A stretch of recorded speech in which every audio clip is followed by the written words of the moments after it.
Waarop mensen, ik ben Sontje van Gebroeders Wolf en vandaag zit ik hier alleen. Puur omdat we de intro zijn vergeten op te nemen van de volgende aflevering. En de volgende aflevering is met niemand minder dan Ori Rachid Frans. Bekijk het en vergeet vooral niet te abonneren op onze kanaal. Like het, deel het en laat ook natuurlijk weten wat je van de interview vindt of het gesprek. Peace.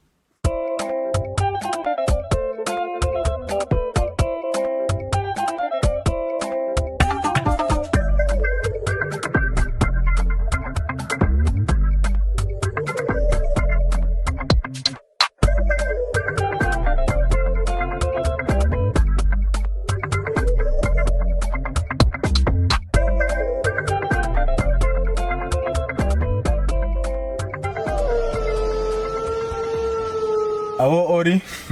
Hallo. Thanks dat je bij ons wilt instappen, broer. Thanks, welkom. Thanks man. Appreciate it. Zet hè? Bij jou gaan we ook gewoon vanaf het begin beginnen. Ja. Rachid Frans. Ja man. Wie is dat?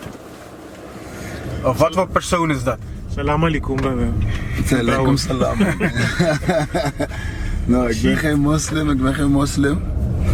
Ik ben gewoon Yukorso. Dat is een rare vraag man. Hoe zou je jezelf omschrijven als persoon? Ik zit al mijn hele leven daarmee te struggelen, je weet toch? Dus het is heel moeilijk om dat uit te leggen, zeg maar. Ik ben een heleboel manieren geweest. Ja. Dus ik was braaf geweest, ik was stout geweest. Laten we vanaf kleins beginnen. Wat voor jongen was de kleine Rachid? Hele lieve guy man, hele lieve jongen. Stijlie, gewoon heel correct, je weet toch? Ja. Dus mijn vader was ook heel streng. Mijn moeder, dus ik zong gewoon in de kerk, je weet toch? Ja, dus ik was altijd van familie. Mijn tante heeft een koor gehad. Ja. Mijn moeder zong daar altijd bij. Mijn moeder is ook een bekende zangeres, zeg maar. Ja. Zo. Ja. Dus ik ging daar achteraan, ik vond zingen gewoon leuk, je weet toch? Maar de kerk heeft me ook aangetrokken dan, dus ik was echt een kerkgebonden jongen, je weet toch? Jongen van de kerk man. Sereno. Raar maar waar, pero... Ja, dat is waar ik vandaan kom man. Dus Rachid was zeg maar een hele lieve, rustige, ook blije guy. Oké, en vanaf je 10e tot je 20e ongeveer? Dat is een rollercoaster geweest man. Ja? Ja, echt een achtbaan gewoon. Op en neer. Ja man, dat is Walibi World gewoon geweest. Want ja, als je 10 en zo bent, dan begin je dingen te zien en zo. En kijk, ik heb ook oudere broers. Ja. Dus ik ging daar ook altijd mee om en zo. Dus ja, vanaf jongs af aan had ik wel aanleg om met oudere mensen om te gaan, zeg maar. Oké, ja. Dus dat is wel een knelpunt in de achtbaan gedoe, snap je? Met wat voor dingen kon je niet thuiskomen bij je ouders? Wat kon je niet flikken bij? Je kon best wel wat flikken bij mijn ouders, man. Ja? Ik kan het zeggen, mijn ouders waren wel streng van leren en zo, maar ik weet niet, man. Ze waren niet zo oplettend, zeg maar. Ja. Ze waren meer van als ze bekoren gewoon, je weet toch? En Simigara Abusi. Dus het is gebeurd, pero... Was het op een manier van dat je het daar zelf van moet leren? Ja en nee, want je leert er wel van hun, je weet toch? Je krijgt wel wat, zeg maar. Dus mijn vader tikt je gewoon, je weet nog, mijn moeder ook. Toen ik klein was, zeg toch? Dus gewoon, vroeger was het gewoon normaal. Maar, ja, je weet toch broer? Je probeert shit te doen ook, man. Zet toch, stel je weet toch, je gaat uit zonder dat te weten. Ja. Het is Curaçao bro, het is klein, je weet toch? Hier moet je naar de stad en zo, moet je taxi pakken, het is raar. Maar op Curaçao komt iemand je halen, gewoon even daar op een oekoe staan en je denkt, zet toch, moeilijk, moet Bentana. Weet toch, pak een auto en zo. Hoe zouden zij jou omschrijven? Hoe zouden je ouders je omschrijven? Ik heb geen flauw idee man. Ik denk heel druk. Ik denk medelevend, zeg maar. Want ik geef wel veel voor mijn mensen en zo. Oké. En ik denk, hoe noem je dat? Ik wil dat niet verkeerd zeggen, maar agressief, je weet toch? Zeg Beetje maar. heethoofd. Ja, heethoofdig. Dat niet? Ja, vroeger wel man. Vroeger echt wel. Jij was die ene Antilliaans als je tijdens een feest op je schoen zou trappen, gelijk Ja man, ik was heel luid. Ja, ik ben soms ook heel luid. Mensen weten dat ook van mij. Kijk daar, die man gaat bijna dit. En mensen weten van mij ook, zeg maar, Ja, toen vroeger dan, als ik ergens was, dan ben ik gewoon een beetje, je weet toch, aanwezig. Dus een beetje de face-based van de tent, zeg maar. Ik zet hem gewoon op zijn kop, altijd. Wat heeft je nou naar Nederland gebracht dan? Nu of toen? Ja, ik woonde hier al 10 jaar. Dus toen kwam ik om te studeren. Ja.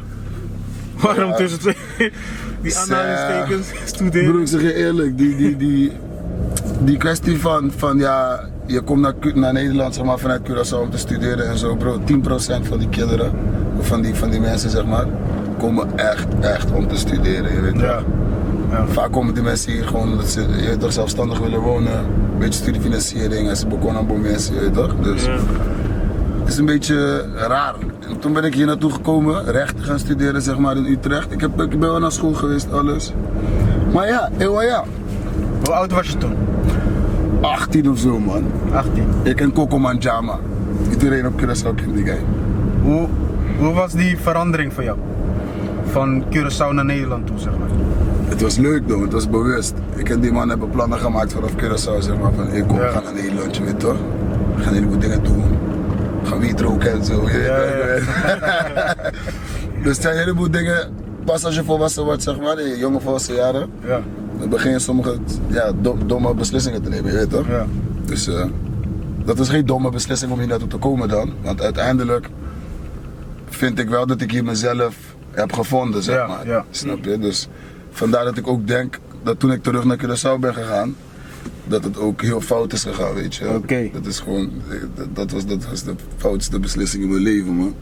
Hoezo dat? Want kijk, het ging hier goed. Maar ik heb net een kind gekregen. We hebben net een kindje, weet je toch? Dus het was een beetje een panisch gedrag. En dat heb ik nu niet meer. Ja. En dat herken ik nu niet meer, zeg maar. Als ik erover nadenk, heb ik zoiets van, waarom heb je zo gehandeld, je weet toch? Ja. Maar ja, mensen veranderen. En toen de tijd, ja, je weet toch, je wilt huisje, boompje, beestje, je wilt dat het wat wordt. Ja. Maar het wordt niks, man. Stijlie, je wil wel, maar het gaat niet, man. Als ik kom? Je dacht settelen, kindje erbij, we gaan settelen, alles komt goed. Ja, man, alles komt goed en zo, je weet toch? Come on. Ja, maar je moet gaan werken en zo, je weet toch? Die artiestenleven is niet zo simpel. Ja. En op Curaçao is het niet zo, je weet toch, wauw, qua artiestenleven. Ja. En hier in Nederland ging het gewoon goed, je weet toch? Maar ik dacht, je weet toch, we hebben steun daar van ouders. Je weet toch, dat is anders, man. Je hebt een kind, dus ik dacht gewoon anders. Je noemt het daar al als artiest zijnde, zeg maar. Op welk moment ben je erachter gekomen dat je talenten had of hebt? Vanaf vroeger, man, vanaf toen ik 6 was of zo. Echt vanaf toen ik een klein jonkie was, bro. Ik was het enigste, zeg maar, altijd als er een vissa was. Ja. Michael Jackson, pokus en zo. Kom daar toe. Trillen. Ik ga dansen, alles. Ik heb mijn nervos. Ik ga zingen voor iedereen, bro. Soms zing ik a cappella, alles. Ja? Ja, man, want ik had altijd gewoon vroeger een drang om aandacht te krijgen voor mijn talent. Ja, je weet ja. toch? En ja, ik weet niet, het was gewoon leuk voor mij, man. Het was gewoon, zeg maar, ik wist dat ik het goed kon doen. En ik wist dat als ik het doe, dan ga jij juichen, zeg maar. Ja, ja, ja. Van, wow. Ja, en ik wist dat is gewoon even leuk voor mij, man. Dus om publiek te hebben en zo. Dus dat is wel vanaf jong. Zeg maar, mijn moeder zong in Centro Pro Arte op Curaçao, vroeger. En ze gaf shows en zo. En mijn 2 oudere broers, en kunnen ook zingen. Maar mijn moeder zegt zo van, ja, kom zingen en doe altijd zo verlegen, je weet toch. Maar toen ik, zeg maar, zo'n 6, 7 was of zo. Mijn moeder zegt, ja, ik heb een zoon, hij heet Rashid, dit, dat. Mijn oom heeft een video daarvan, alles. Ja. En voordat mijn moeder kon vragen, zeg maar, of ik daarna kon komen, zeg maar. Was je al begonnen? Was ik al daar, zeg maar. Ik was al daar zo, met mijn kop, grote tanden, grote idee, je weet toch. Dus dat was altijd leuk. En ik kwam daar, weet je, mijn moeder zong Gloria Stefan de hele tijd, man. Ja. Dus ik heb een pokoe van Gloria Stefan gedaan. Leuk, hoor. Echt leuk, man. En mijn moeder, ze wou ook altijd dat ik artiest word, zeg maar. Mijn moeder zei altijd van, laat nooit mensen jou je talent laten verbergen. Je artiestennaam, ik ga je niet vragen hoe dat komt, maar wie heeft dat bedacht? Menasa, man. Benassa? Ja, man. We waren daar. Ik was onbeschoft. Ja. Ik zat daar om me veel vieze woorden te zeggen, zeg maar, omdat het immoraal is, als je weet, hoor. Ja. Ja. En ik was fan van hun. En ik ging gewoon opnemen met Coco. En met Nasa van nou goed zingen en zo. Hij zei, hey, ik neem je nummer en zo, ik ga je bellen. Ik zei, no, ik was serieus. En toen de tijd was die Morales van Teledega toe. Dus ik zei, master. Dus de dag dat ik daar naartoe ging, was ik helemaal hyped. Zat toch? Palabra malu hier, palabra malu daar. Ik ging om me schelden. En ja, toen ging ik opnemen en zo. Toen zei hij ja, want we hebben Muñeca uitgebracht toch? Ja, oké. Maar toen we Muñeca moesten uitbrengen, zei hij ja, hoe moeten we je noemen zeg maar. En ik noemde mezelf gewoon Oortje en zo. Hij zei nee man, Oortje niet. Dat niet. En hij bleef gewoon naar zijn computer kijken. En ik had zoiets van boom. Wat gaat het dan worden nou? Ik bleef maar kijken en ik bleef de hele tijd Coimbo mama zeggen, Coimbo mama. Ik bleef iedereen Coimbo mama zeggen, gewoon randomly man. Het was gewoon raar. En hij zei, Seb, ik heb een Coimbo mama in terror, dus je blijft de hele tijd zo schelden. We noemen je Ori, van je Orea, je weet toch? En Koba mama, dus het is Ori, Koba mama. Dus tijd om mama te proberen, snap je? En iedereen zei Stalilake, de bo, dat is een goeie. En iedereen had zo'n naam, dat was Johnny MP, Johnny Malpara, Jainer Papa, dat is Jainer Pating, bestaat toch? Pimpi Lintje Stinky, iedereen had een rare naam. Dus we moesten ook een rare naam voor mij bedenken. En dat was die naam toen, broer. Toen moesten we naar Amerika en zo. En ik zei tegen hem van die KM moet weg hoor. Waar staat die KM dan voor de hele tijd? En ik wil niet gaan uitleggen de hele tijd dat het zo is, omdat het heel, je weet toch, het is onbeschoft. Ja. Dus toen zeiden we ja, dan halen we dat weg. En dan blijft het Orino. En toen is het zo gebleven. Wat was je toen? 16 of zo, 17. 16. 16 man. En toen dacht je van, hé, dit ga ik houden. Muziek wordt mijn ding, wordt mijn carrière. Ja, want toen de tijd was het niet zoals nu, man. Toen de tijd was het niet zeg maar van, je hebt een website en zo, of een app. Of wat dan ook om muziek te horen. Het was gewoon puur radio. Het was niks van MP3 toen de tijd niet eens, man. Dus het was gewoon, je weet toch die kleine MP3 met die USB. Met die streepjes tussen elke woord, elke bro, naam. dan moest je zo'n handeltje, dan moest je tjukluk doen. En dan ga je naar achter. En als je terug naar de pokoe wil, dan kan je niet kiezen. Dan moet je helemaal die klikken gewoon voorbij. Bro, weet je wat voor tijden dat waren? En toen de tijd hebben we Muñeca en zo uitgebracht, snap je? En Muñeca en zo ging, hey bro, dat was niet normaal. Ik ging gewoon slapen 1 dag. Ik was Rashid, Oortje, bro, ik ging de volgende dag naar het Dulves. Ik ben Ori en zo, mensen beginnen te zeggen, stel je, hey, je hebt een goede track, bro, het was gewoon veranderd, klaar. Het leven was puur veranderd. Dus ik begon naar living room te gaan en op te treden. Ik was 16, broer. Ik kom in all you can drink en zo. Ik zie dat mensen om me drinken, Selwing de Wind was MC. Ik ga om me dronken naar huis, ik ga proefwerk maken, ik ga slapen op band. Dat soort dingen heb ik meegemaakt, broer. En het was wel leuk, want ik wou het meemaken, ik wist waar ik naartoe zou gaan, weet je toch?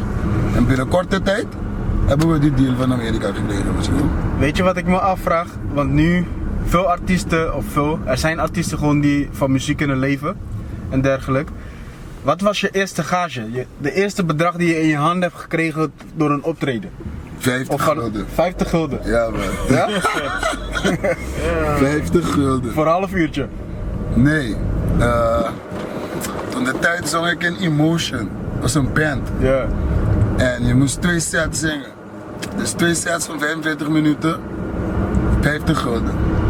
Hey, 1 gulden per minuut eigenlijk. Geen iets. 30 cent per minuut. 30 cent per minuut. 30 cent per minuut.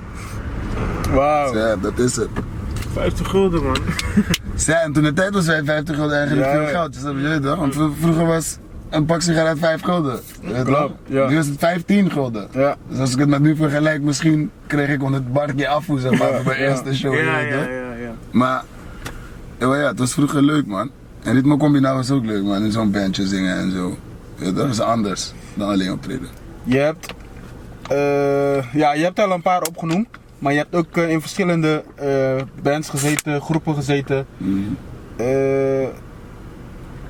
waar komt dat door dat je steeds verandert van groep of band of iets? Dat heeft ook met mijn karakter te maken, man. Goed dat je... niemand heeft me dit ooit gevraagd, bro. Dat is een goeie. Ja, want er zijn sommige mensen die vastigheid willen of loyaal blijven aan één groep, aan één band, begrijp je? Kijk, ik ga je wat zeggen. Ik heb dit nooit gezegd en ik heb er ook nooit over nagedacht. Ja. Maar ik zeg het nu gewoon spontaan, je weet toch? Ik denk dat de situatie altijd is veranderd. Dat het zo erg is geworden, dat de bekendheid zo erg tot het dak is gekomen, dat het altijd fout is gegaan. Oké. Altijd. Het had altijd te maken met doekoe, Ja. of wat dan ook, of met voortrekkerij, of met niet eens zijn met waar we naartoe gaan. Ja. Dat had altijd daarmee te maken gewoon. Dus de bekendheid bij elke groep of elk persoon waar ik bij was, Ja. Oneenigheid, zeg maar. through the roof, altijd. Maar het is through the roof en bruggedigdies. Goeie sound effect. Bruggedigdies, dood. Maar dat komt denk ik, en veel mensen zeggen mij, en misschien ben ik nu volwassen genoeg om dat ook misschien toe te geven. Ja. Doordat ik heethoofdig ben, je weet toch, vroeger. Weten hoe vaak mensen ook daar niet mee om te gaan, zeg maar. Ja. En sommige mensen willen daar ook niet mee omgaan. bro. Klopt, ja. Want ik word niet elke dag wakker om met jouw shit. Ja. Of sorry, met jouw Problemen, snap je? ja. Dat is niet mijn zaak. We moeten gewoon goed voor elkaar zijn. Klopt, ja. En vroeger was ik zo gefocust op waar ik naartoe wou, dat ik niks mij tegen liet houden, bro. Dus jouw mening, als wij heel goed met elkaar waren, Ja. zou weinig schelen, zeg maar. Oké, ja. En dat denk ik dat mensen hebben gekwetst. En ik denk dat ook tegenover mij dat is gebeurd. En ja, logischerwijs verwatert het, weet je. Dus dat is wel altijd, dat is met iedereen gebeurd gewoon. Maar het lag aan jou, merendeels. Ik denk nu van wel, man. Het Zeg lag sorry echt aan tegen mij. die mensen, man. I know. Dat is nog niet was. Nee, maar. Kijk, sorry is het niet. Want kijk, elke beslissing dat ik heb genomen, uiteindelijk, Staat erachter. ja, sta ik erachter. En het is mij ook goed uitgekomen. Ja. Allemaal, ze weten ook. Daarom hoef ik ook geen sorry te zeggen. Ja. Iedereen die nu kijkt, of iedereen die nu weet over wie ik het heb, we weten ook waarom dat allemaal is gebeurd. Ja. We weten ook dat ik een goed hart heb, dat ik sommige dingen doe, dat mensen daar misbruik van willen maken, zeg maar. Ja. Maar doordat ik heethoofdig was, als ik dat merk, dan wil ik je wurgen, toch? Dan wil ik je helemaal... Kan je dat hebben eigenlijk als artiest zijnde? Gewoon een goed hart. Ja, man. Vaak willen kan je dat hebben? Want vaak willen mensen daar gebruik van maken. Kijk, er is een dunne draad tussen een goed hart hebben en mensen over je heen laten lopen, je weet toch? En kijk, een artiest zijn betekent niet dat je jezelf moet zijn overal, je weet toch? Ja. Pas jezelf aan de omgeving aan, altijd. En ik denk dat ik dat zo vaak heb gedaan vroeger, dat ik gewoon de draad kwijt ben gaan raken. Gewoon, zeg maar, het was gewoon een en al, ik moet Ori zijn. Het was nooit van, weet je, ik kan mezelf zijn of zo, nooit. Het is altijd van, of je wil gaan feesten en drinken, en, je weet toch? Of je bent Ori van zingen en dit en dat. Of je bent, nooit is het van, oh, laat me wat gaan doen, je weet toch? Zoals ik wil, zal ik gamen of zo. Heeft jouw heet hoofd, laten we het zo noemen, ook te maken met het feit dat je niet de artiest bent eigenlijk die je eigenlijk hoort te zijn? Nou, nee, dat niet. Want, kijk, ik heb best wel veel, ik heb, om eerlijk te zeggen, heb ik 90% gedaan van wat ik wou doen met muziek. Letterlijk en figuurlijk. Ja, oké, ja, dat En geloof ik. ik voel dat ik de artiest ben, Ja. dat ik wil zijn. Oké. En ik denk dat heethoofdig zijn had te maken met weinig andere dingen meemaken dan alleen maar artiest zijn. Ja. Snap je? Dus, ik weet niet, man, ik heb veel vrienden kwijtgeraakt en zo. Veel mensen hebben gezegd van nee, man, dit soort persoon wil ik niet meer om me heen hebben. En zo. Ja. Dus ik moest dat koude vaak meemaken, bro. Oké, maar hoe ging je uiteindelijk daarmee om? I don't give a damn, bro. Like, ik weet wie ik ben. Ja. Weet je? En toen de tijd was ik zo jong, ik deed zoveel dingen. En ik en Cecil bijvoorbeeld, toen we zeg maar richting 16, 17 waren, net toen ik met Immorales was begonnen, begonnen wij ook onze eigen shit te doen. Gewoon. Snap je? En wij hebben stempels gelegd, bro. Stempels gewoon. Van als kleine boys, 16 en zo. Eigen. Geen 30-jarige man die ons managt en zo. Ja. Of een oom of zo. Niemand, bro. Wij met z'n tweeën spijbelen scoren 1 jaar lang. En we hebben gewoon geknald. Ja. En we hebben alleen maar lauwe tracks uitgebracht, bro. En alleen maar mensen wakker gemaakt van, hé, we kunnen het doen. En daarbij heb je groepen net zoals die ken ik eigenlijk het erop, hè? Die Mafia was toen Jong. Ja. Die groep van Gachi en Wieke en zo. Ik weet niet meer hoe ze heten, man. Ook iets met die double of zo, ik weet niet, man. Niet Cora, Dios perdone, sorry, man. Pero, je weet toch, toen de tijd waren we heel jong. En je doet het voor iets, je weet toch? Dus daar kom ik vandaan, man. Ik kom niet van thuis zitten met een mic en een computer. En gewoon opnemen en lucky shot, een track goed. Nee, man. Ik kom van kapotte PC. Van niet mogen opnemen, want dat bestaat niet eens. Zeg maar. Het bestaat niet dat jij als zoon gaat zeggen, mama, ik ga even opnemen. Dan krijg je gewoon dikke, bro. Dan is het van kenspot dat je moet gaan leren en zo. Ja, klopt. Ja. Van die tijd kom ik. Dus het is een tijd van bewijzen. Dus ik moest op grote stages op Curaçao staan om mijn ouders te bewijzen van, kijk wat ik hier doe. Ja. En mijn ouders waren daar merendeels tegen, hè, met immorales en zo. Hoeveel klap heeft dat jou gekost? Niet veel, man, want toen ik zeg maar 16 was en zo, sloeg mijn vader me niet, man. Oké, ja. Het was echt een tijd van, dat was tot mijn 11e of zo, tot mijn 10e of zo. Kon Maar het zijn. nooit van kanker van, ben je helemaal mijn moeder? No, want hun wisten. Bro, ik weet niet hoe ik jou uitleg, zeg maar. Laat me een voorbeeld geven. We hadden proefwerkweek, dat Dovers. En er was net Kaye Ocho. En we hadden die platencontract met Immorales, snap je? En dat was met Gregory Elias. En ik ging naar de rector, dat was de Funtu, meneer Coquito. Ik zeg tegen hem, meneer, we hebben proefwerkweek, maar ik zie dat ik naar Amerika moet. Dat ik moet gaan zingen. Je weet toch, maar ik weet niet hoe dat te zeggen, zeg maar. Ja, Dus ja. ik zeg dat heel voorzichtig, want het klinkt geen eens waar, je weet toch? Dus ik zeg, meneer, ik moet naar Amerika om te zingen. Hij zegt, Fransje. I don't think it's gonna happen, man. Je weet toch van, hoe denk je dat je proefwerkweek gaat skippen? Je weet toch, dat is nooit gezien, man. Ja. Dus ik zeg tegen hem, I know, meneer. Dus ik ga niet iets meemaken wat ik heel graag mee wil maken, omdat dit één kans is in mijn leven. Ja. Dat ik bij Kaye Ocho kan staan op een stage. Hij zegt, no, sorry hoor.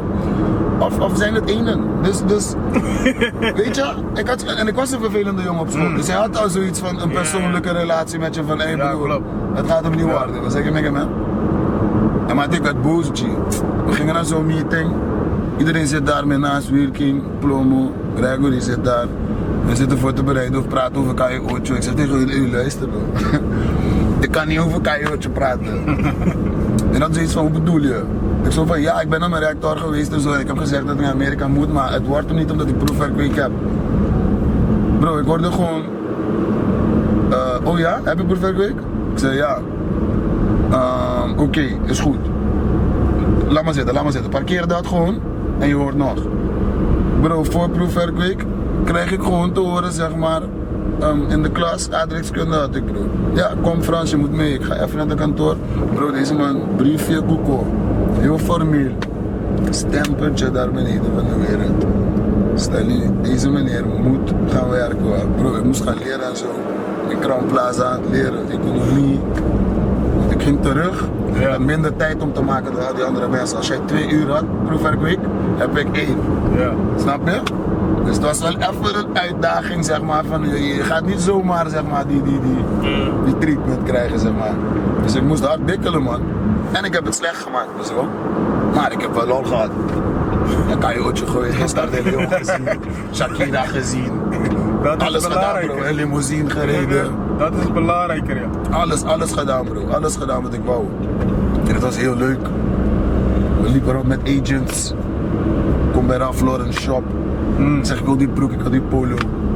Die man zegt, pak. Ik doe tjik. Hij doet tjik. We lopen weg, bro. Je hebt Shakira gezien, man. Ja, man. Ik heb veel artiesten van dichtbij gezien. Wissy en Delo hebben mee gechilled. Heb ik al er ook kent. Maar ook goed van achter bekeken, goed van achter gezien. Ja, man. Ik heb haar zo omhelst, bro. Ja, zelf? Eerlijk. Ja, man. En toen de tijd was Maruga Bogaert ook getekend bij Talent Beach, waar wij waren bij Gregory Elias. Dus een keertje gingen we ook december helemaal. Het was leuk, man. Het was een tijd van echt artiest zijn, man. Je weet toch? En nu is het ook artiest zijn, maar dat was één kans dat master was, bro. Puerto Rico, Panama, Venezuela. Boe. Er was ook een tijd, Ori, dat het leek alsof je was gestopt met muziek. Ja, ik ben ook gestopt, man. Ik ben niet gestopt met opnemen, Ja. maar ik was wel gestopt met dat. Ja, man. Waar kwam dat door? Ellende in mijn leven, broer. Door rappen, broer. Een keertje zei een brother van mij zei, broer, je bent net Kanye West. Ik zeg, ik ga hem opdonderen, man. Want eigenlijk, broer, ik voelde wel dat ik op een gegeven moment gek aan het worden was, je weet toch? Ja, ja. En ik had zoiets van, ik kan niet gek worden, hoor, want mijn relatie ging fout. Ja. Dus alles was een beetje fout aan het gaan, hoor. En ik zei van, als ik zo doorga, dan gaat het heel fout, want ik ken mezelf. Als ik zo doe, dan heb ik geen grenzen, man. Dan is het doordijven, dus goed. En ik zei van, hold up. Maar is muziek dan juist niet een uitlaatmiddel voor jou dan op dat moment? Nee, man. Nee? Nee, want op dat moment, ik gaf het niet direct de schuld, maar... Voor jouw dat- gevoel was muziek zeg maar het probleem? Nee, dat mag ik niet zeggen, maar daarom zei ik net dat ik het de schuld misschien Ja, ja. heb gegeven, maar het had te maken met de manier waarop de muziek gemaakt werd, snap je? Dus muziek nam deel uit van wat het was, snap je? En Ja. altijd als ik toen, want ik woonde op dezelfde plek waar wij woonden, zeg maar, dus het is altijd, dus voor mij is het dezelfde situatie de hele tijd. En ik zie het, en altijd als ik muziek wil maken, dan is het dezelfde shit weer, En je wordt het op een gegeven moment zat, weet je. En ik zei zoiets van, ik weet dat ik niet talent heb en alles, dus just chill the fuck out. Je weet toch? Een paar maandjes, of ik dacht dat het een paar maandjes zou zijn, Ja. maar ja, uiteindelijk is het een paar jaartjes. Ja. geworden, dus ja, bro. Weet je, wat is er daaraan te doen, zeg ik. Gewoon doorknallen, man. We moeten door. Nu heb ik gewoon genoeg muziek weer liggen. Ik heb genoeg opgenomen. Ik heb een album in het Papiaments. Ik heb een album in het Nederlands. Ik heb nu laatst Badam gereleased, maar heel soft. Ik ben nu, het is ook raar, ik ben verlegen met mijn releases en zo. Ja, ja, ja. Dus vroeger was het gewoon video opnemen. Ja, Dus want ik ging op je Spotify kijken en ik zag dingen, ik denk van, hé, wanneer is deze uitgekomen? Begrijp je? Want ik release zeg maar heel soft. Ja, vind ik ja. dat.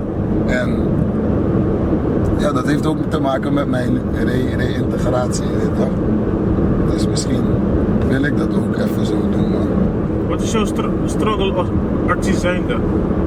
Ooit een struggle gemaakt dat je denkt, hé, hier heb ik wel van geleerd?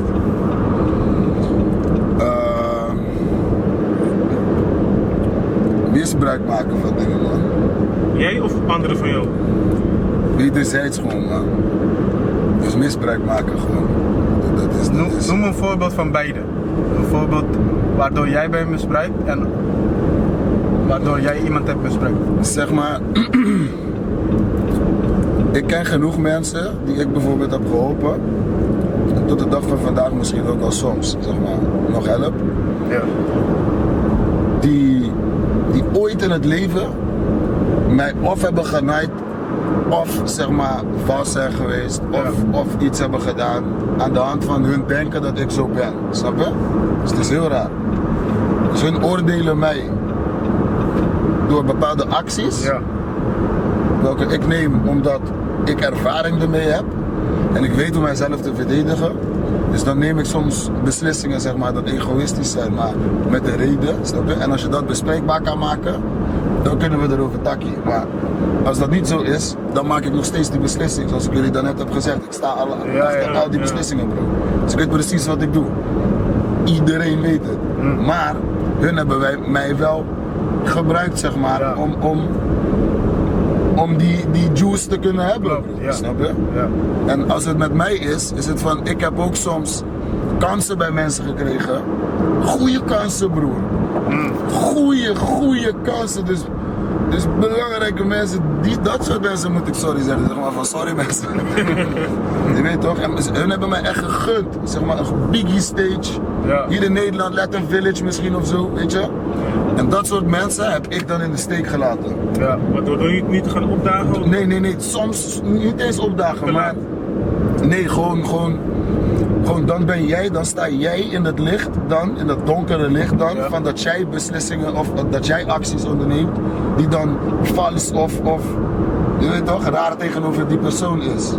Het was altijd een actie en het had altijd te maken dat ik misschien dronken was of je weet toch, het was altijd een emotionele actie. En dat is vaker gebeurd, bro. En dat heeft mij veel geleerd in mijn leven. Heel veel. Dat ik nu zeg maar mijzelf helemaal afscherm van alles. Want vroeger was ik heel open en ik ging erop af gewoon. Ja. En nu ben ik zo van, bro, ik moet dat 100 keer eerst bekijken voordat ik even nadenk om even een stap te zetten. Laat staan en erop afgaan, bro. Ja, Dus ja.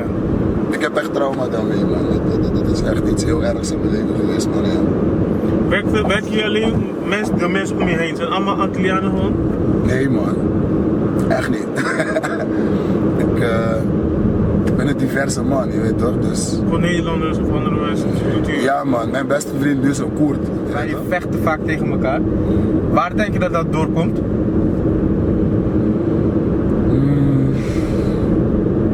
Kijk. Als ik dat ga uitleggen, wordt het heel lang. Ik ga het heel kort uitleggen en heel Ja. kort. Mensen zullen zich herkennen in deze situatie en zullen mij ook begrijpen. De regering bijvoorbeeld is de meest taboe. Oriwa, wonky moet erbij Waar. bezig. De regering bijvoorbeeld is de meest taboe Ja. waar iedereen het over heeft. Ja. Iedereen stemt voor iemand. Dus je stemt voor iemand Ja, zonder te weten wie dat persoon is. klopt. Ja. Dus je gaat geen eens op. Richieus. Dus je stemt op iemand gewoon Blinde als fanatisme, zeg maar. Ja. Je weet toch? En je doet het gewoon omdat je denkt dat het goed is voor de gemeenschap. Dus je stemt. Als jij stemt, moet jij weten wat jouw stem waard is. Je weet toch, jouw stem is veel waard, bro.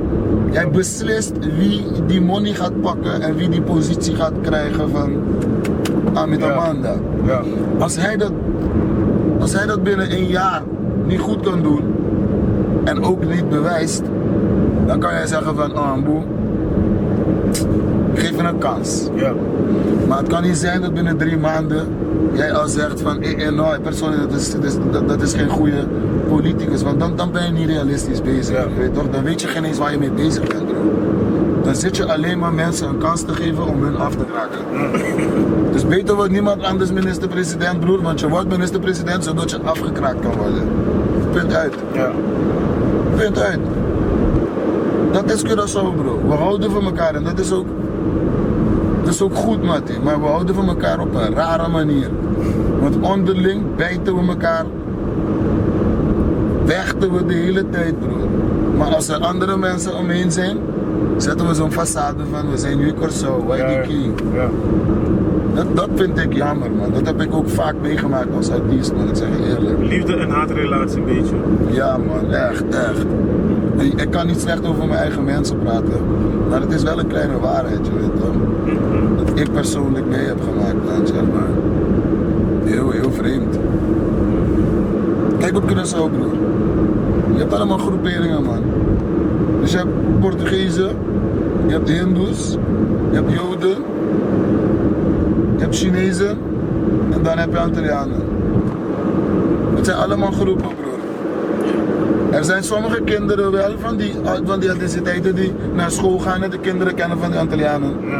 Maar verder gaan hun wel naar bar mitzwa en jij bent niet uitgenodigd. Boquenta, Shalini en David op school die wel Jood zijn wel uitgenodigd. Wat is het? Dat heb ik meegemaakt op Curaçao, op Rodulfus en zo. Het is heel vreemd. Maar als je op Amadornita zit, dan maak je dat niet mee. Dat zijn het allemaal Antillianen, je weet toch? Dan heb je wel andere mensen die van het buitenland afkomen, maar het is een weinig aantal. Dus toen de tijd was het ook heel vreemd op school, broer. Ik zeg, wat? Sommige mensen hebben broers en zussen naar international school gaan of zo. Of Vespucci College. Bro, weet je dat Vespucci College op Curaçao geen ene donkere persoon naar die school gaat? Misschien 3. In Curaçao, op Curaçao. Op Curaçao. Dat is Een scorro. En 3 donkere kinderen. Broer, we staan toe om gesegmenteerd te worden. In plaats van samen te komen, je weet toch? Dat moeten wij eigenlijk uitbeelden, van samenkomen, laten we... Wat moet veranderen, wil ik dan vragen? De mentaliteit gewoon, bro. Echt de mentaliteit. Het is heel raar dat ik hier in Nederland een Zara kan dragen en me goed kan voelen. Ja. Maar ik ga naar Curaçao en ik voel dat die Zara ineens een Louboutin moet zijn. Ja. Omdat ik anders niet meetel. Dat vind ik heel vreemd, man. Dat vind ik heel vreemd. Want een Nederlander is niet zo, bro. Een Nederlander draagt hier Louboutins, hij gaat naar Curaçao en loopt de hele dag in Adidas slippers. Hij loopt de hele dag in Adidas flipflops. Ja. Hij vraagt jou, broer, ben je gek of zo dat je die Nike's de hele tijd draagt? Dat is toch Curaçao? We lopen in slippers, broer. Maar wij doen het voor de zicht. Wij doen het voor de show. Dat doe ik voor, you know? En dat moet veranderen, broer. We moeten gewoon dat soort dingen niet belangrijk vinden. Als jij niet goed gedrest bent, is het niet belangrijk. Ja. Want je kan niet goed gedrest zijn, maar echt een goed persoon zijn. Wanneer gaan we die mensen dan een kans gunnen, bro?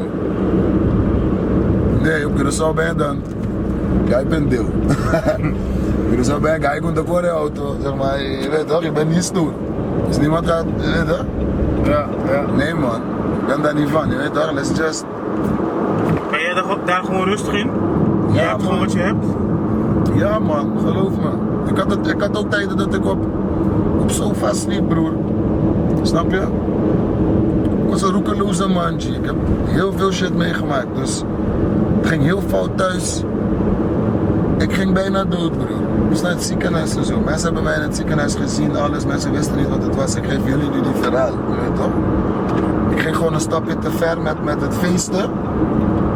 En ik moest gewoon 4 dagen getest worden en zo. En mensen wisten niet wat het was, omdat ik de hele tijd trillingen in mijn hoofd kreeg, je weet toch? En uiteindelijk hebben ze zo'n CAT-scan gedaan. En zijn ze dan te weten gekomen dat ik licht epileptisch ben geworden. Snap je? Oké. Dus het was toen de tijd niet zo'n zware Aanval, zeg maar. nee, maar als het zeg maar doorging, ja, dan zou je echt gevaar lopen, je weet toch? Ja. Dus de 4e dag toen ik daar was, ik was het echt ik was er klaar mee, man. Ik wou naar huis, je weet toch? Want ik zit op met infuus en zo. Een meisje daar, een zuster, ik vergeet dat nooit meer, man. Zij komt bij mij staan, ze zegt, Ori, wat doe jij hier? Ik zeg, wat doe ik hier? Ik zeg, wat doe jij hier, man? Ja. Dus al deze oude mannen, er waren allemaal oude mannen met flauwe hart en zo, bro. Weet je toch? Het was eng, man. Zij komt daar staan, praten, zeg maar, van wat doe jij hier? Je moet, dit ben jij niet, je weet toch? En broer, ze leek wel zo'n rare, je weet toch, zo'n verzonde persoon. En vanaf die dag was het gewoon bergafwaarts. Ik kwam uit het ziekenhuis, ging ik uit huis en zo. Want mijn moeder en mijn vader, zeg maar, die steunden mij toen het uit was met de moeder van mijn kind en zo. Dus toen moest ik uit huis, ik had niks, broer. Dus gewoon op straat. Vandaar dat mensen mij auto's hebben zien wassen, snap je? Ja, dat heb je ook gedaan, ja. Klopt. Bro, want ik had niks. Ik had letterlijk niks meer. Die hele Ori die alles had, bro, stond nu ground zero. Letterlijk op straat. Letterlijk ground zero. Ja. En broer, vroeger had ik veel geld, broer. Ik was een guy van goed leven, man, je weet toch? En toen de tijd was het gewoon weg. Ja. En het was net corona en zo, dus het was gewoon weg. Weg. Ori was Alles weg. Alles was weg. En nu ben ik op straat. Zonder niks. Ik zei tegen een mattie van mij van, hey, kan ik even bij je blijven? Dit, dat. Het was ook niet zo'n denderend mattie, je weet toch? Het was een guy die gewoon ook slecht leefde. Ja. Niet slecht, maar hij had onderdak en zo, maar je wou het niet zien, broer. Je weet toch? Gewoon vies. Wat heeft dat met jou gedaan? Dit heeft me diep geraakt, man. Diep. Het heeft me diep geraakt. Ik zeg je eerlijk, ik heb 4 dagen of zo lang gehuild zonder dat niemand het wist, man. Ja. Want ik was gewoon radeloos. Ik had zoiets van, broer, is dit het? Dat wil ik doen. Ja. Als dit het is, dan wil ik doen. Dit niet.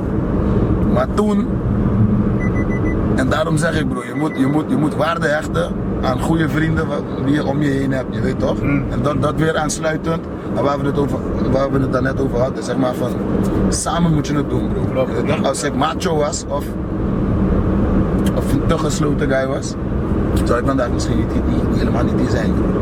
Maar doordat ik open ben, ik was open met mijn verhaal tegen mijn vrienden. Ja. Je weet toch, van broer, ik heb niks, wat moet ik dan doen? En er was één guy tussen al die mensen die dan een eigen carwash had, mijn broer. En ik zit daar, ik vraag die guy, hey, hoeveel geld maak jij in een week, zwaar? En die man kijkt me aan, hij zegt 900, 1000, hangt er vanaf. Ja. Ik zeg hem, man, 1000 gulden per week. Die man zegt, ja, maar je moet wel veel auto's watten. Ik zeg, hoeveel? Ja. Hij zegt 8, 9 auto's op een dag. Ik zeg, ga eens. Maar toen de tijd had ik nog steeds niks. Maar je weet toch wel, ze doen een beetje, ik ken een maat van me. Ja. En ik zit steeds te zeggen tegen die guys, tegen een brada van me van onze kleding, Francis. En dat is ook een ander verhaal. Ik zeg tegen mijn broer, volgens mij ga ik even voor die guy werken, hoor. Deze guy kijkt me aan en hij zegt, broer, boga bezig de boel. Hij gaat lachen als hij dit ziet. Hij kijkt me aan en zegt, broer, je bent helemaal gek aan je hoofd. Ik zeg, broer, ja, ik ben gek, maar ik ga dat doen. Maar ik ga dat niet zomaar doen, je weet toch? Ik wil dat doen omdat ik wil dat oprichten, want daar zit geld in, bro. Ja. Snap je? En mijn idee is gelijk veranderd van guy die moet zingen en zo voor geld en mooi leven, naar werken voor die doekoe. Ja, ja. Je weet toch, gelijk naar werken. En een neefje van mij is goed met die guy. Dus ik heb mijn neefje gevraagd van, hey, vraag die man of ik even met hem kan werken. Je weet toch? Want ik had niks toch? Ja. Dus ik zeg tegen die man, broer, geef me 25 gulden elke dag. En ik was een beetje met jou, je weet toch? Dus broer, die man gaf me 25 gulden elke dag. Je weet toch, je hebt me gevraagd, wat was mijn eerste gage? Dit is gewoon weer begonnen gewoon. Ja, ja. Zeg maar, oké, ik ben daar, je weet toch? Want ik werkte als marketing executive bij Digicel en zo, broer. Maar ik wou dat niet meer. Zeg maar, kantoorwerk en zo. Blijf je Jackie? Doe ik niet. Maar, als ik kantoorwerk ga doen, dan moet het zo'n junta zijn. Je weet toch? Dan moet het niet zo'n rare kantoorbaantje zijn. Ja. En ik zag hier een kans om mijn eigen bedrijf te starten, je weet toch? Ja. Broer, dat is letterlijk gebeurd, ja. Want ik zeg het je weer, ik ben een guy, als ik wat doe, dan is het altijd bam. En ik begin te wassen. En op een gegeven moment begon ik goed te worden met die klanten. Ik begon goed te wassen op mijn eigen, want ik heb die techniek begrepen, je weet toch, met machines en alles. En ik zei tegen die guy van, hey, ik kan dit zelf doen, hoor. Die guy zei, weet je het zeker? Ik zei, ja. Ik heb een maat van me in Amerika voor zeg maar $1000, $6000 gevraagd. Ik zei tegen hem, broer, ik geef je dit geld in 3 maanden terug. Geef me dat geld. Ik ga een carwash starten. Die guy begon te lachen. Andrew Chase, wel, iedereen kan weten. Dat is mijn maat. En hij zei tegen mij, are you sure? Ik zeg, ja man, I'm sure. I'm gonna start this and this is going to be bombing. Broer, hij geeft me dit geld. Ik pak de bus van deze guy. Ik zet die machines daar binnen. Ik begin te wassen, bro. Ik maak dus zo'n 1200 gulden per week. Alleen. Zo, dat is Ik heb wel die lekker. man die doekoe in 2,5 maand terug betaald, je. Snap ik hem? En het was een andere wereld voor mij. Ik begon naar Mambo te gaan en zo. Chillende, auto wassende. Dienstzaamheid, het was lekker leven. Ja. Weet je? Maar dat heeft mij wel humble gemaakt weer. Dat heeft mij echt dingen laten herkennen van, broer, je hebt shit fout gedaan in je leven, hoor. En je moet het nu goed gaan doen, je weet toch? Je moet wel als ondernemer gaan denken dan. Snap je? Dat heeft jou humble gemaakt, zeg je. Was je iemand die een beetje naast je schoenen liep? Ja, man. Soms wel, man.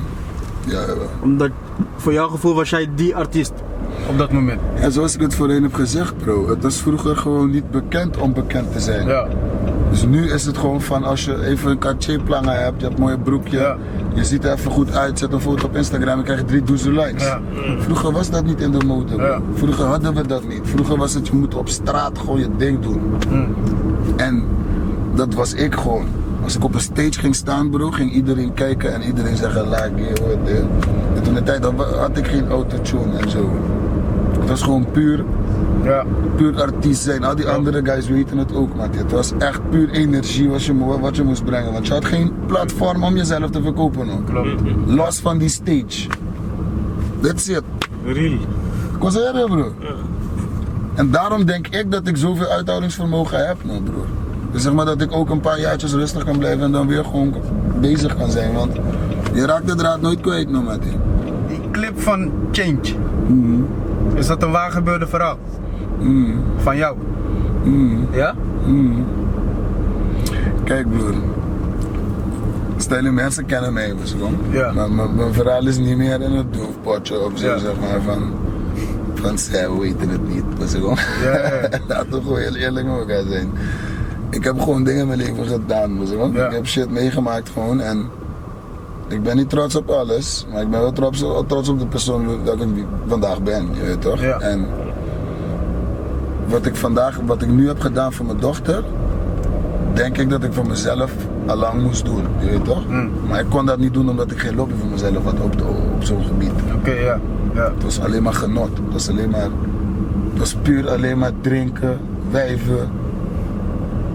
Broer, dat is puur dat alleen maar jarenlang, Ja. jaar in, jaar uit. Aruba, Bonaire, Nederland, Immorales, Ori en Caesar, Nasty Play. Broer, noem maar fucking op. Ja. En op een gegeven moment, komt dat te stoppen, dan moet je alles zelf weer opbouwen. Vandaar dat ik zei van ik sluit me bij niks aan. Niemand komt meer in mijn buurt. Ik doe mijn ding alleen nu. En wat gebeurt er? Alle contacten welke je had toen de tijd, die komen ook te verwateren. Ja. Snap je? Dus dan begin je letterlijk bij punt 0 weer. Ja. En daar ben ik nu, broer. Dus sommige mensen zullen zich daarmee gefrustreerd voelen, maar ik niet. Ik ben niet een man van paniek, want ik ken mijn talent, broer. Ik kan je dingen nu laten horen en kijk maar aan je zegt, broer, je bent ready. Ja. En ik weet het ook. Maar ik ben nog met mijn team bezig, je weet toch? Ik heb nu een goede roadmanager bij. Dus dat soort dingen moeten gevoelsmatig komen, je weet toch? En vroeger was het altijd business van het moet nu gebeuren. Dan gaat het fout.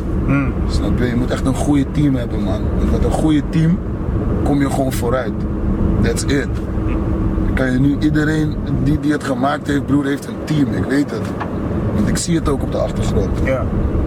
Eén iemand die telkens de boekingen regelt. Eén iemand die telkens de styling doet. Één chauffeur. Één dit. Datzelfde mensen, bro. Klopt. Ja. Hun gaan naar het buitenland samen. Hun eten samen. Hun gaan uit samen. Hun zijn samen. Dat is het gewoon. Dat is teamwork. Snap je? En dat ben ik nu even aan het maken voor mijzelf. Maar ik moet goed uitkijken omdat ik shit eerder in mijn leven Ja, heb gedaan, je weet klopt. toch? Dus geef ik ook workshops in Den Haag en zo. De gemeente heeft me gevraagd om kinderen zeg maar, workshops te geven van muziek.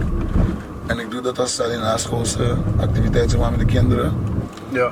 Dus ik wil me daar wel mee bezighouden. Zeg maar. Ik heb genoeg artiesten welke ik heb opgebracht. Giselle Tiziane is een guy die gewoon altijd onder mijn vleugel was. En kijk hem nu, je weet toch? Deze man brengt een clip uit, hij krijgt 1 ton, 2 ton views Google. Heel trots ben ik dan, man. Ja. Maar ga je tijdens school of het is na school van de kinderen? Het is na school, man. Na school van... Ja, man. Het is van 6 tot 8, als het goed is. 6 tot 8. En ja, je weet toch? Dus dat is wat we nu moeten doen eigenlijk, man. Gewoon voor de kids, weet je toch? Dingen doen om vooruit te komen, man. Jouw eigen kind? Is ze trots op je, denk je? Zij hoor. Ze zit wel in een hele moeilijke situatie nu. Hoe oud is ze? Ze is 6, man. Ze zit volgens mij in een hele rare op en neer situatie. Ja. Maar, ja, je weet toch, ik moet er gewoon voor haar zijn, man. En het niet te moeilijk maken, je weet toch? Mensen willen het vaak moeilijk maken met emotie en zo. En ik wil dat nu niet. Wil je dat nu benoemen, zeg maar, wat voor situatie je het over hebt? Ja, dus over...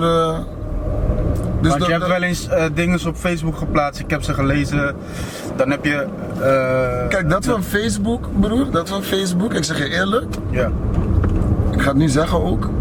Dat is emotie. Nee, ik heb daar niet op gereageerd, broer. Ik heb niks gestart op Facebook. Op Facebook is het enigste wat ik heb geuit, is dat vaders, broer, geen moer betekenen, man. Dat moeten jullie weten.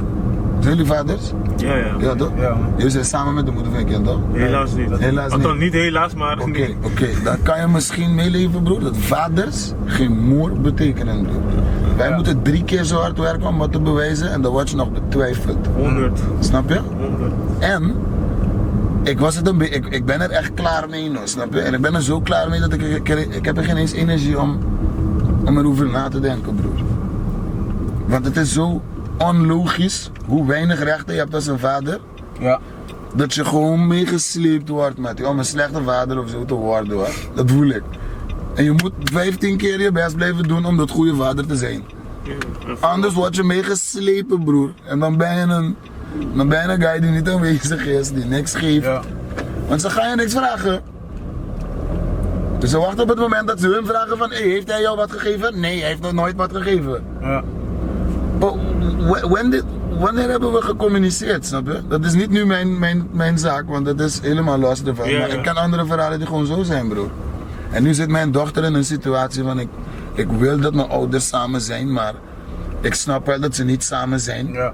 En het is voor een kind misschien heel moeilijk nog. En daarom zeg ik eigenlijk helaas voor het kind eigenlijk, maar... Zeg broer, ik zeg het is Wat voor niet een kind heel gaat moeilijk. niet...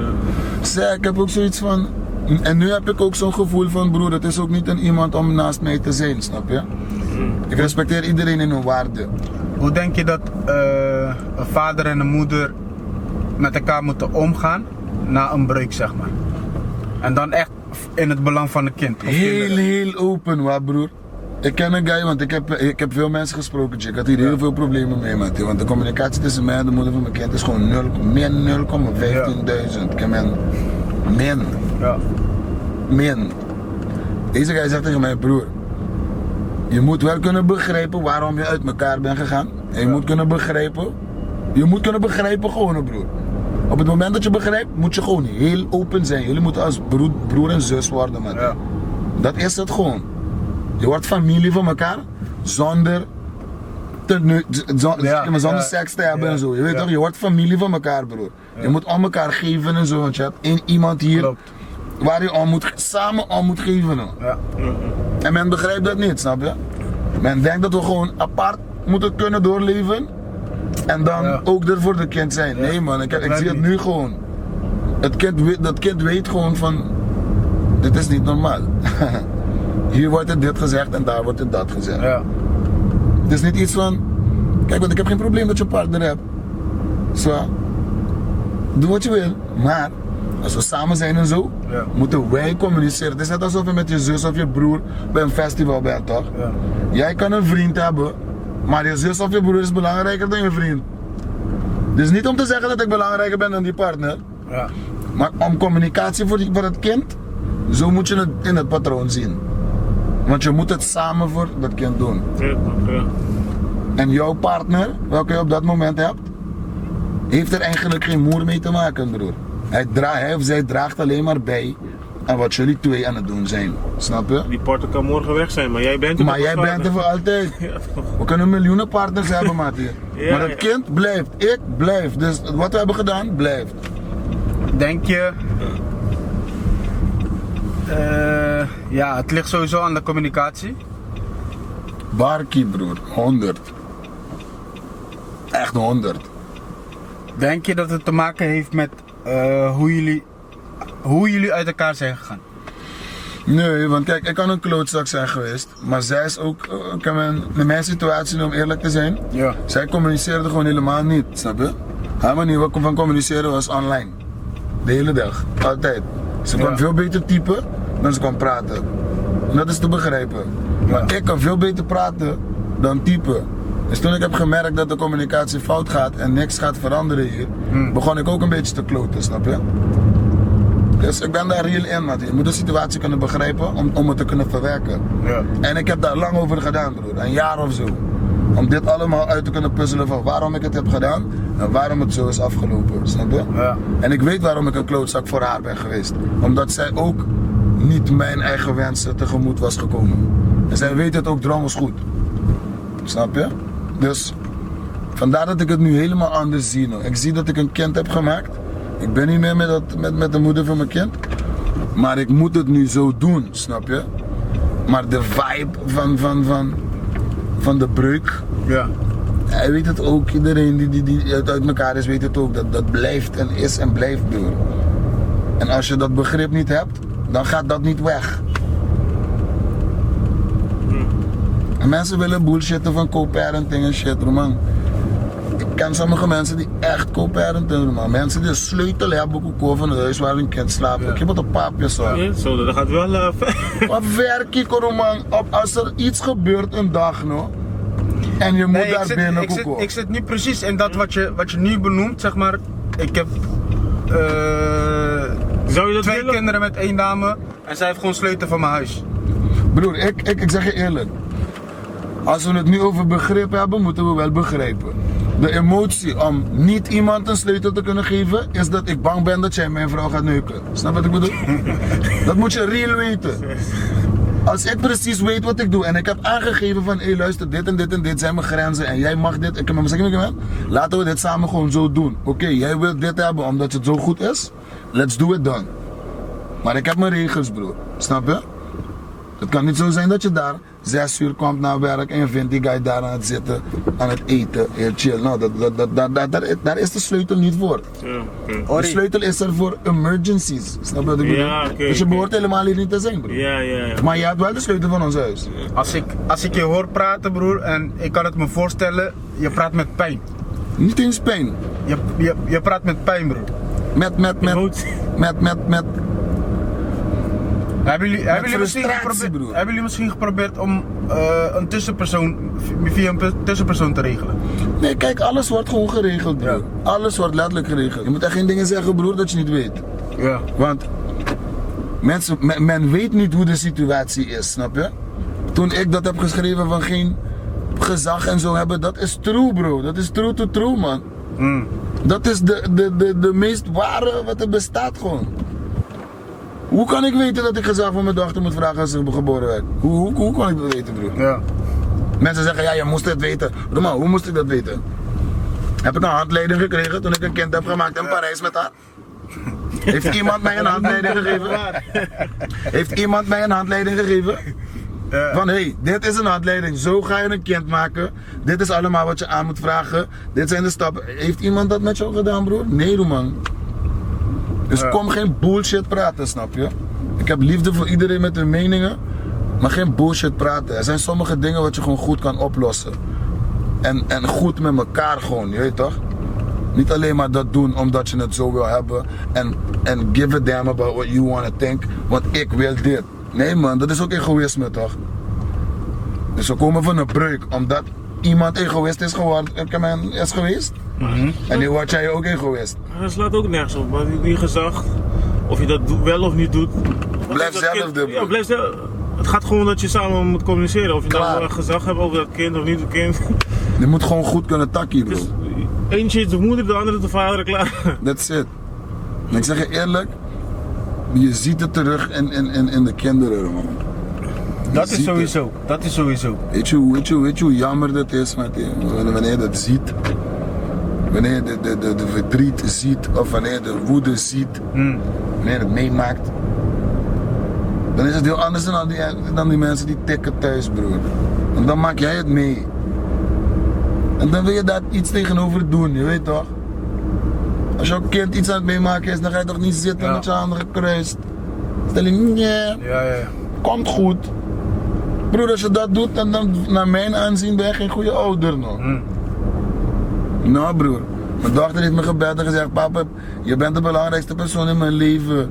Wat doe je op Curaçao? Ik mis jou, ik kan niet zonder jou leven. Broer, 2 weken daarna ben ik hier. Nou mijn kie, broer. Lokobota, dat ik op Curaçao zou blijven met mijn carwash en met mijn mambo en met mijn leven en mijn dochter zit hier. Loco te worden, broer. Zo'n man ben ik niet. En ik zei je al, toen de tijd met de situatie wou ik het goed doen. En ik zei, als ik het goed moet doen, dan moet ik het letterlijk goed doen. Ja. En ik voel dat toen de tijd ik slecht was en iedereen dacht dat we goed waren. En ik heb heel hard aan mezelf gewerkt, bro. Ik ben heel erg veranderd, hè. Ik ben veel veranderd, bro. En ik denk dat dat is gekomen omdat ik ook veel pijn heb geleden, snap je? En ik voel dat het averechts is gelopen met iedereen welke mij eigenlijk de vinger wees. Ik voel dat hun nu eigenlijk in een positie staan van, wat nu man? Ja. Kijk nu naar jezelf. Nu ben jij aan de beurt, uiteindelijk.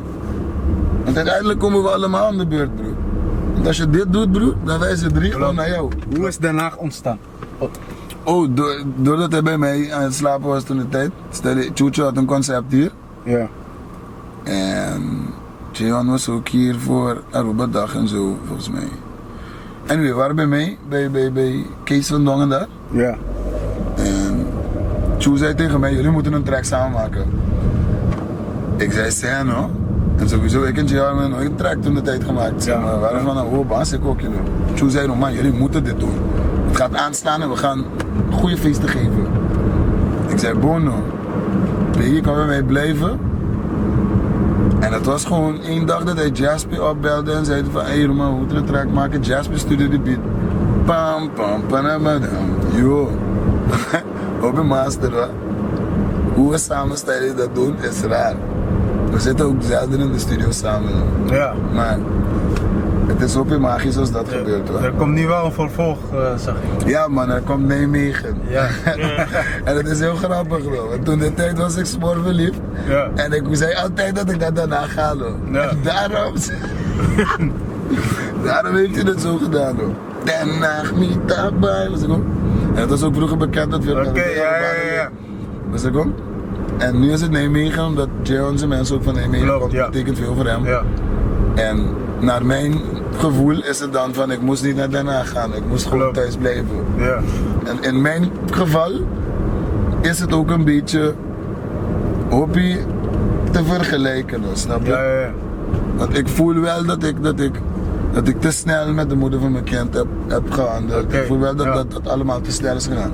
Parijs, Mitaba. Parijs, niet tabel, nee. Nee man, maar die Nijmegen gaat wel hard komen, man.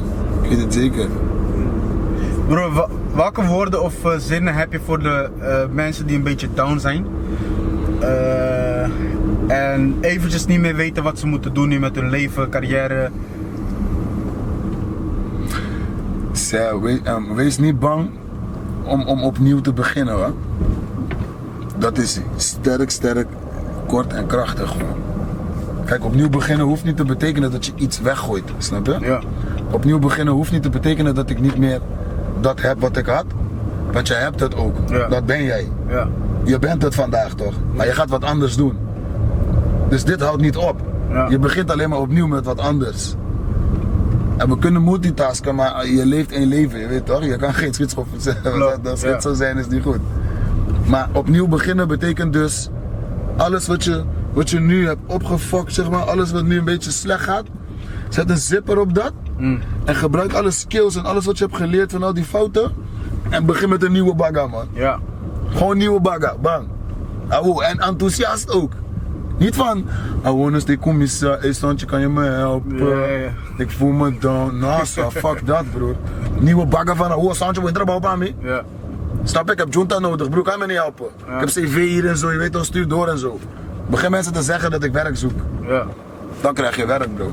Ik ben hier 5 februari aangekomen, 21 maart heb ik deze osso gehad.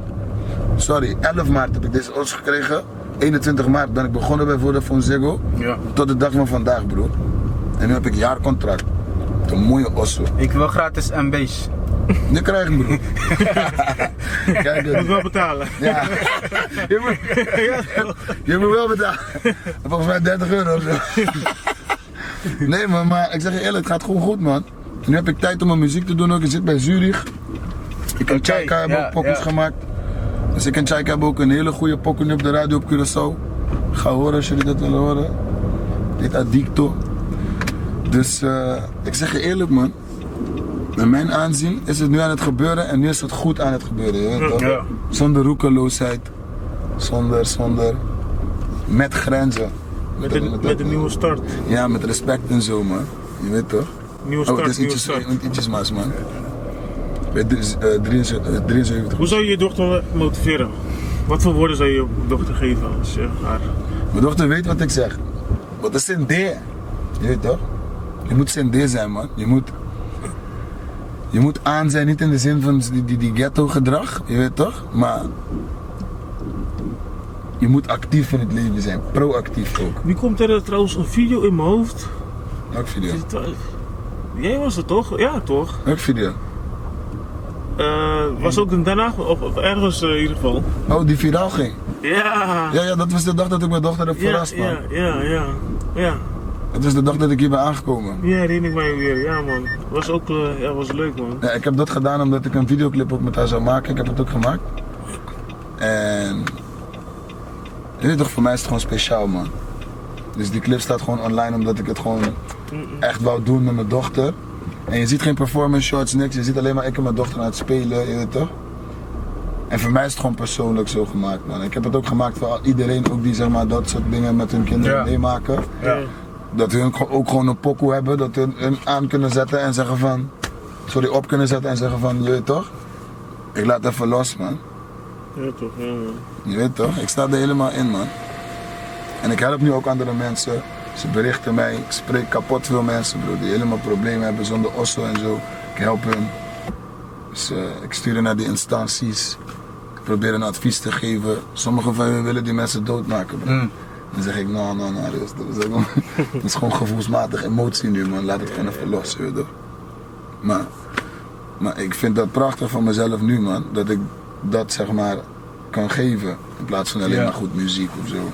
Ik kan ook iets goeds van mijn eigen nu teruggeven, je weet toch? Dus daar ben ik wel trots op, om te zeggen op mezelf dan, man. Ja man, ja toch. Was er nog iets wat je wilt benoemen? Iets wat misschien belangrijk is?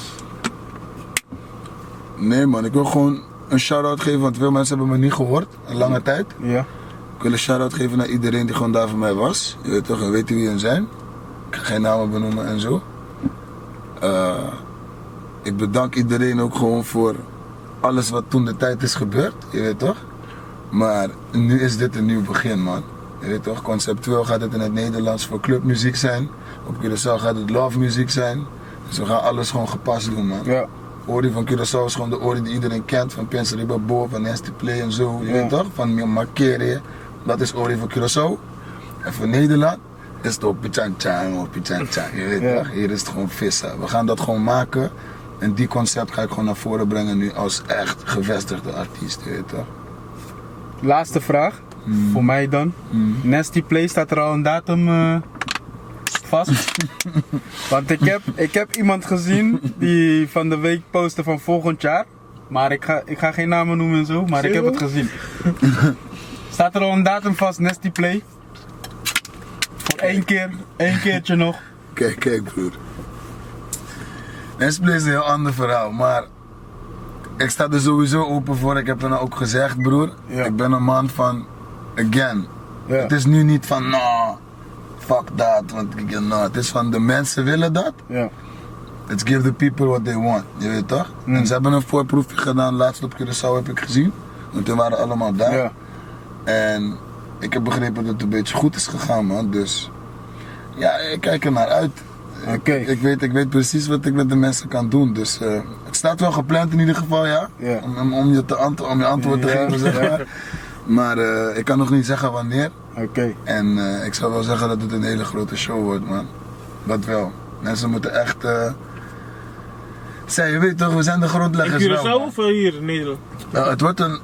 ik kan niet veel zeggen. Het wordt een tour, jongens. Het wordt een kleine toertje, denk ik dan. Ik hoop dat het dat dan wordt, want daar hadden we het over. Ja. En Nee, dope man. je weet toch, wij zijn, ik zeg je eerlijk broer, wij zijn de eerste mannen die ritmecombina gingen maken, zeg maar, met invloed en zo van wat wij mee hebben gebracht van urban en zo, je weet toch. Ja. Dus ik weet wel dat dit En dan met 4, 5 man of zo?